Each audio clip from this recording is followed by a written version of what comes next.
Antetokounmpo reported to Team Greece. New video of him at practice dropped today. He's getting ready for FIBA Eurobasket. Greece will be one of the favorites when that tournament tips in about 3 weeks. Our senior NBA insider Shams Charania had some reporting on Giannis earlier today on First Take. Let's take a listen.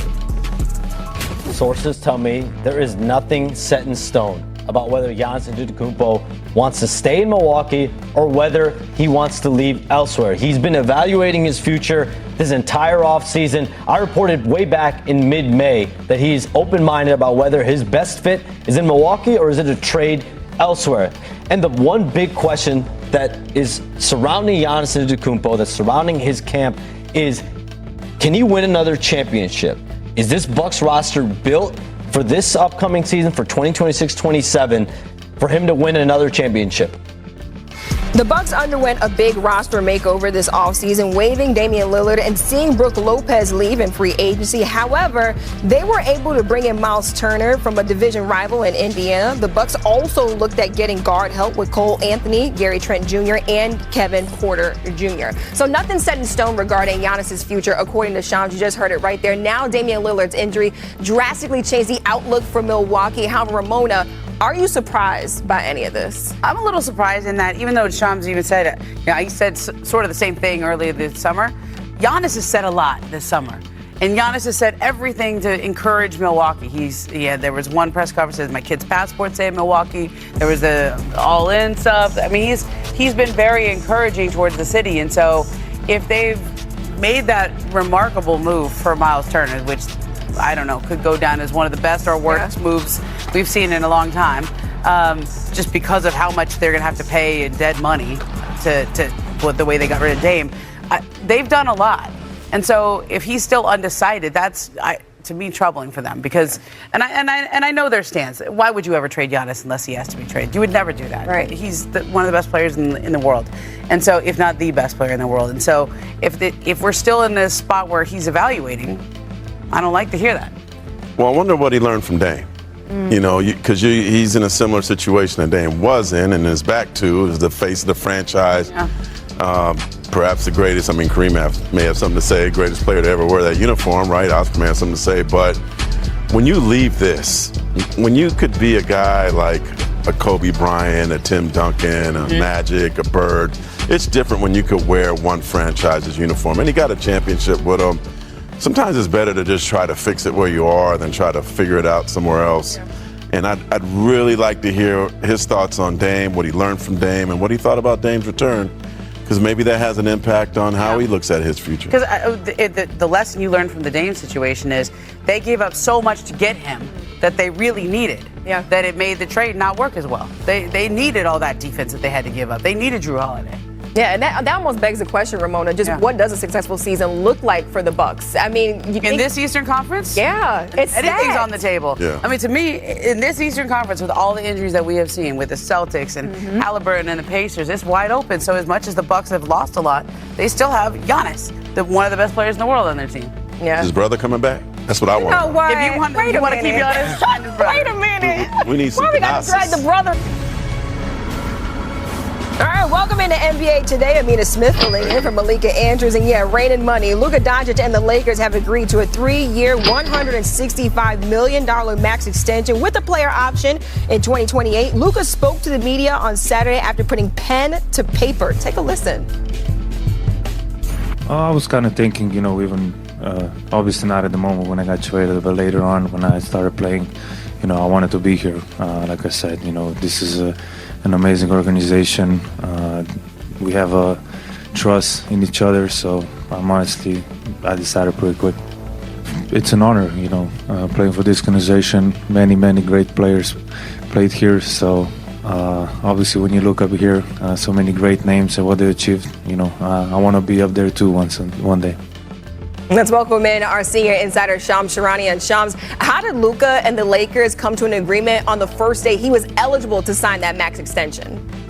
I mean, it starts with Luka Doncic himself committing and finishing really this coronation of him as a franchise player for the Los Angeles Lakers moving forward 6 months to the day that he was traded in arguably the most stunning sports deal ever. And listen, Lakers general manager Rob Pelinka, Luka Doncic's agent Bill Duffy, they've met and spoke on Saturday morning, but this is a pretty quick negotiation. It's been emotional last half year for Luka Doncic ever since that trade to the Lakers from Dallas. And what we've seen from Jeannie Buss, Rob Pelinka, then Mark Walter, the new owner there in LA, is building that relationship with Luka Doncic and his inner circle, a close rapport there. And he could have been a free agent next summer, but he commits to this 3-year, $165 million deal. And the question is, why the 3 years? And it's because this summer, he was in line for $345 million Supermax deal if he was still a Dallas Maverick. Obviously, he was traded to the Lakers, and by getting that player option in 2028, he's going to have 10 years of service. He'll be able to opt out and be eligible for a 5-year, $417 million deal when he'll be able to recoup all the money that he lost by virtue of missing that Supermax. So some business sense, but there's going to be some level of commitment with Luka Doncic at some point this offseason. 3 years, 165. Look, all I hear is a lot of M's and also just a new dawn here in LA. Sean's with the latest. Don't go too far. All right, the Luka extension has been a key point for the Lakers this offseason, and now they have him locked in through the 2028-29 season, which is a player option. Now with Luka in LA for the foreseeable future, here he is on his mindset after the new deal. Yeah, honestly, I think we have a great team. We have what we need to compete for the championship. You know, our bring, we're already, brought, try to win every game, no matter what. And, you know, we got some new great guys being on the team, and so, you know, we're going to go for it. All right, now welcome in our two senior writers, Ramona Shelburne and Mark Spears. Ramona, you can hear the urgency in Luka Doncic's voice right there. What's your biggest takeaway from this extension? This feels like Luka Doncic's team now. Like, he isn't just the guy that got traded to the Lakers. He isn't the guy who is figuring out what the heck happened and why Dallas traded him. He is the face of the Lakers now, and he was embracing it. Like, he chose them. And I think this was a remarkable job of relationship building over the last 6 months by the Lakers. Because you have to remember, this man went through an ownership change in Dallas. Mark Cuban sold the team, and everybody in the thought was nothing was going to change there either. And, oh, guess what? Everything changed. Yeah. Mark Cuban was not running the Dallas Mavericks very quickly soon thereafter. And so I wouldn't blame him for having trust issues, okay? Like, the Lakers have been sold now, or they're going to be sold to Mark Walter, and Jeannie Buss is transferring power to Mark Walter over the course of a 5-year period or so. But over these 6 months that he's been here, he had to A, wrap his head around what just happened, B, embrace Los Angeles and decide, do I want to be here long term? And probably most importantly, do I trust these people? And so you got to give Rob Pelinka, JJ Redick, Jeannie Buss, and Mark Walter, who has had not just this meeting with him at the contract signing and the Backstreet Boys concert, but other meetings with his representatives to say you can trust them. Yeah. You know, I'm going to beg to differ with you. Okay. As long as LeBron James is in that locker room, they're co-stars. He ain't the face yet. Yeah. When LeBron leaves, I'll take the crown off and hand it over to Luka. And that was the elephant in the room there, right? Where was LeBron James at? I actually think it was a good thing that he wasn't there. I love that Luka got that amazing support from his teammates, and, you know, maybe that Backstreet Boys ticket and PJ to Vegas, like that. He's like, you know what, I think I will go. But, like, if LeBron's there, then it takes the spotlight off of Luka a little bit. He deserved his day to be the guy, to enjoy his contract, to get the praise for that, to go to this I don't know that LeBron James wanted to go see Backstreet Boys either. Probably not. Bob is rocking out. Look at right? But I did hear, I think Dave McMenamin has reported that LeBron called. And to me, that's the respect that he needed to show. So I don't think there's any real elephant in the room there.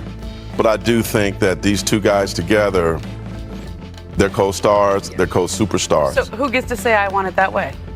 You see? I see what you did there. Yeah, I know. I feel like Mark doesn't know the lyrics of Fine Right. I can sing the lyrics. I think, tell me why. Is that the song? Wow, we got you singing. That's like the only song that I know. That's all he knows. When LeBron James, if LeBron wanted to be there, he would be there. I have been to many Laker press conferences where he wasn't at his son's first preseason game. Okay, he was with Bad Bunny in Puerto Rico. Now, you remember when Frank Vogel was hired? It was after the summer where Magic had quit. But why? And they why was he there?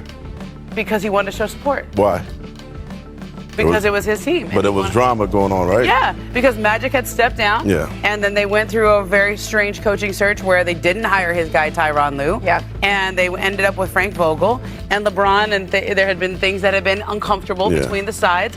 And LeBron very clearly showed up, and he was wearing like a neon pink hat at that Okay, press make conference. sure you Like, hey, saw by him. the way, I'm here. Yeah. And I'm showing my But with support. his drama with the team right now, I think it would have taken away from Luka's press conference if he was there. Yeah, you're probably right. I think he made the right decision. I feel like you win and you lose in both situations. he It doesn't- can't- you yeah, lose and lose because in of both who he is, situations. right? Yeah, because of who LeBron is, it doesn't even matter. If he Yeah. shows up, it could be a bad thing because he's trying to, take the spotlight. Or if he doesn't show up, Yeah. it's a bad thing now because now you're not supporting Luka Doncic. So I guess it's a lose-lose situation. But the fact for that he LeBron called- Way. I think He that's called. a big deal. He called. He reached out, and that's Yeah. really that's all that matters. All right, and check this out. After the extension, Luka put this out on X saying, "I'm also committing $5 million to help 77 young athletes around the world chase their dreams, just like I did. Basketball gave me everything, and I'm lucky to be able to give back and help the next generation." Great to see Luka giving back and setting up the next generation of ballers. And speaking of extensions, we've got some breaking news here on NBA Today. Shams Charania back here with us. And Shams, what can you tell us about another extension out in San Antonio? I mean, a Spurs star, De'Aaron Fox, has reached agreement on a 4-year, $229 million max contract extension with the Spurs that keeps him in San Antonio through the 2029-30 NBA season. This is a signing that'll occur later on Monday, and De'Aaron Fox and his rep, Rich Paul, navigated a trade to his preferred destination, the only place he wanted to be, San Antonio, back in February. He wanted to be a Spur. He got there. He got his wish. And now months later, he gets the full max contract. And this is after the Spurs already drafted Dylan Harper, have the reigning Rookie of the Year as well, and Stephon Castles. That backcourt is loaded. So now he's going to have no state taxes as well with this extension compared to his old California residence. But for De'Aaron Fox, him, Victor Wembanyama, him and Victor Wembanyama have developed a very close relationship. And, overall, I think for the Spurs, this is something that they wanted to make sure they got done early this offseason. Yeah, Spurs making sure they made that move early. Shams catching a stray right there for taking a shot at California. Shams, thanks so much for that. He did a lot of texts with Sean Liz, too. Yeah, that is true, too. And now you have, this Spurs team last season, they really underachieved. They lost Wemby to the blood clot, then also finished under 500. So, Mark, just what is the ceiling for this Spurs team now, knowing that De'Aaron Fox is going to be there with this extension? Well, first, kudos to De'Aaron. He got what he wanted. He's back home. His wife's from around there. He got paid, and he's with Wemby.